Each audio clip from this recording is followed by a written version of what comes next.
महसूल मंत्र्यांच्या धडाडीच्या निर्णयांमुळेच शिवपाणंद चळवळीला मोठे यश. देवळा प्रतिनिधी. दर्जेदार शासन निर्णयासाठी चळवळीचा राज्य सरकारकडे सातत्यपूर्ण पाठपुरावा. ब्रिटिशकालीन शिवपाणंद क्षेत्रस्थांसाठी महाराष्ट्र राज्य शिवपाणंद क्षेत्रस्थ चळवळीचे प्रणेते शरद पवळे व महाराष्ट्र राज्य शिवपाणंद क्षेत्रस्थ चळवळीचे राज्य समन्वयक दादासाहेब जंगले पाटील यांनी शेत तिथे रस्ता व गाव तिथे समृद्धी अभियानाच्या माध्यमातून राज्यभर जनजागृती करत राज्यव्यापी चळवळ उभी करून ग्राम प्रशासन, तालुका प्रशासन, जिल्हा प्रशासन, राज्य प्रशासन यांना निवेदन देत वेगवेगळ्या आंदोलनाच्या माध्यमातून राज्यातील क्षेत्रस्थांच्या ज्वलंत प्रश्नासाठी सरकार प्रशासनाचे लक्ष वेधण्यासाठी सातत्यपूर्ण पाठपुरावा करत राज्यात ऐतिहासिक लढा उभारला.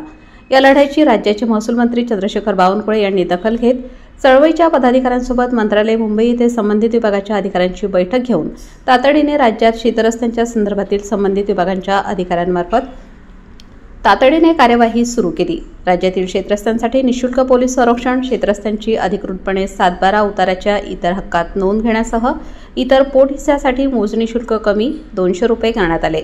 आकारी पड म्हणून घोषित झालेल्या जमिनी शेतकऱ्यांसह वारसांना चालू वर्षाच्या प्रचलित बाजार मूल्याच्या 5% शासनास जमा केल्यास शेतकऱ्यांना हस्तांतराचा अधिकार, डिजिटल भूमी अभिलेख, आधुनिकीकरण, ई-महाभूमी अंतर्गत संगणकीकृत डिजिटल स्वाक्षरीने 7/12/8 उपलब्ध होणार असे महत्त्वाचे निर्णय घेण्यात आल्यामुळे शिवपाणंद क्षेत्रस्थ चळवळीचे प्रणेते शरद पवळे व राज्य समन्वयक दादासाहेब जंगले पाटील यांनी राज्याचे कार्यसम्राट महसूल मंत्री चंद्रशेखर बावनकुळे यांची मुंबईत भेट घेऊन धन्यवाद व्यक्त करत सन्मान केला.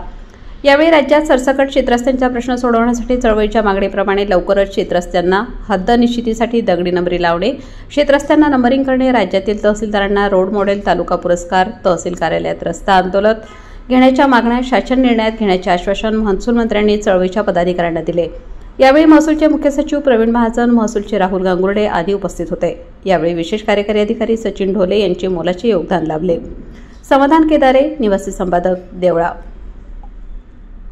प्रश्न आहे, तुम्ही सांगताय की शेतीमध्ये जाण्यासाठी रस्ता मिळायला हवा, मात्र एखाद्या शेतकऱ्याची संमती असते, दुसऱ्याचा विरोध असतो की माझ्या बांधातून हा रस्ता जातो. मग अशा वेळी काय सुवर्ण मध्य काढता येऊ शकतो आणि कुणाकडे दाद मागता येईल शेतकऱ्यांना? राज्य सरकार अशा रस्त्याकरता MLRC कोड आहे.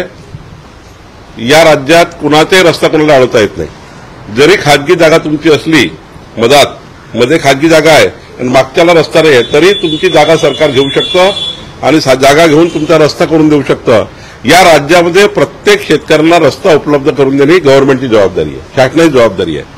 म्हणून एखादा जरी कुणी अडवणूक केली तरी मग शासनाला तो अधिकार आहे, तो रस्ता काढून द्यायचा, रस्त्याचे आदेश पारित करायचे आणि रस्त्याचे एकदा MLRC कोर्टप्रमाणे आदेश पारित केले की त्याला कुठलाही खाजगी शेतकरी अडवू शकत नाही, त्याला रस्ता द्यावाच लागतो, हा नियम आहे. कालमर्यादा ठेवली का? कारण वर्षानुवर्ष अशी लाखो प्रकरणं आता महाराष्ट्रामध्ये प्रलंबित दिसत आहेत आपल्याला. पुढच्या 6 महिन्यामध्ये आम्ही यामध्ये मोठ्या प्रमाणावर त्या ठिकाणी SOP तयार करतो आहे. जमाबंदी आयुक्ताकडे 10 ते 15 एजन्सीज आम्ही एम्पॅनलमेंट करतो आहे. त्याचे टेक्निकल, फायनान्शियल क्वालिफिकेशन आम्ही ठरवतो आहे आणि राज्यातले सर्व पांधन नसते, राज्यातले सर्व शिवपांधन नसते नोंदणी करून शेतकऱ्याला ताब्यात देऊन त्याची 7/12 नोंदणी घेऊन या राज्यातल्या शेतकऱ्याचा माल पावसाळ्यामध्ये मार्केटमध्ये गेला पाहिजे. पावसाळ्यामध्ये शेतातला माल आज मार्केटमध्ये जात नाही, म्हणून 4 महिने शेती पिकत नाही, शेतकऱ्याला आपला मालच देता येत नाही मार्केटमध्ये. त्यामुळे काही करून या राज्याचा सर्वात मोठा हा जो टास्क आहे की प्रत्येक शेतकऱ्याला रस्ता मिळावा, पक्का रस्ता मिळावा. आज डांबरीकरण नाही करता येणार, पण माती मुरमाचा जरी रस्ता आला शेतकऱ्यांना तरी त्यांचं शेतीवर 2 तरी पिके त्यांना घेता येतील अशी योजना आम्ही करतोय.